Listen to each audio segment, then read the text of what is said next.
अस्सलामुअलैकुम सामीन व नाज़रीन, उम्मीद करते हैं आप सब खैरियत से होंगे। इस वक्त सारी दुनिया की नज़रें अमेरिका में होने वाले इलेक्शन की तरफ हैं। ये इलेक्शन दुनिया का सबसे महंगा तरीन इलेक्शन भी है। इस इलेक्शन में डोनाल्ड ट्रंप और जो बाइडन मद्दे मुकाबिल हैं।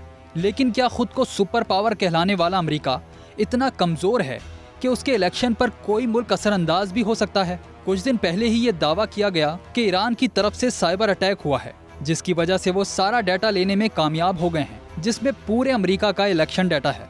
टॉपिक पर चलने से पहले हमारा चैनल सब्सक्राइब करें और बेल आइकन जरूर दबाएं ताकि हमारी हर आने वाली वीडियो आप तक पहुंचती रहे।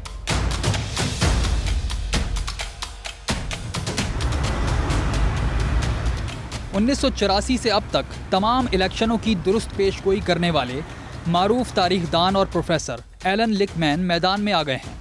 इस बार उन्होंने अमरीकी सदर का कुर्रा जो बाइडन के नाम निकाल दिया है और डोनाल्ड ट्रंप की शिकस्त की पेशगोई की है, जबकि इससे कबल 2016 के इलेक्शन में एलन लिकमैन ने ट्रंप की कामयाबी की पेशगोई की थी, जो दुरुस्त साबित हुई थी। फॉक्स न्यूज़ के मुताबिक अमरीकी यूनिवर्सिटी के प्रोफेसर एलन लिकमैन ने व्हाइट हाउस मॉडल के लिए 13 उसूल बनाए हैं, जिनको मद्देनजर रखते हुए वो अंदाज़ा लगाते हैं और फिर इलेक्शन के नताइज की पेशगोई करते हैं। इन्हीं उसूलों को सामने रखते हुए प्रोफेसर एलन लिकमैन ने जो बाइडन की जीत की पेशगोई कर दी है।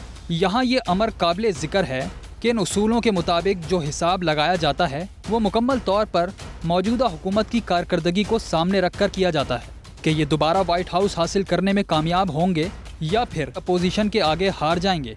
इसी थ्योरी और कवानीन को मद्देनजर रखते हुए एलन लिकमैन ने 2016 में ट्रंप की कामयाबी की पेशगोई की थी।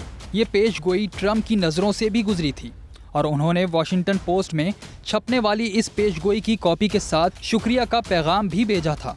एलन लिकमैन का कहना था कि इस वक्त 7 उसूल अमरीकी सदर ट्रंप के खिलाफ हैं।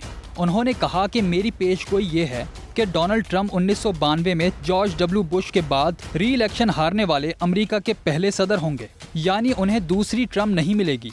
एलन लिकमैन ने इन नताइज को मुकम्मल तौर पर 2020 में होने वाले तमाम वाक़यात से मंसूब किया है। अब ये तो वक्त ही बताएगा कि ये इलेक्शन कौन जीतता है, और सब अच्छी तरह जानते हैं कि अमेरिका के पीछे वो कौन सी ताकतें हैं जो अमेरिका को मसनूई तरीके से सुपर पावर बनाई हुई है। हमेशा से उनका यही तरीका वारदात रहा है, जैसे इस बार हुआ है, यानी माइंड प्रोग्रामिंग का। जो इन लोगों के प्लान होते हैं वही चीज़ ये लोग मीडिया के जरिए वक्त से पहले आम करने लग जाते हैं ताकि लोग सरप्राइज ना हो। लेकिन अमरीकी माहिरीन की पेशगोइयाँ देख के तो यही लगता है कि खुफिया ताकतों ने ट्रंप से जो काम लेना था वो ले लिया। अब वो अगले प्लान की तरफ जाना चाहते हैं जो इनको अपने मकसद से और करीब कर दे। अब ये वक्त ही बताएगा कि ऊँट किस करवट बैठता है।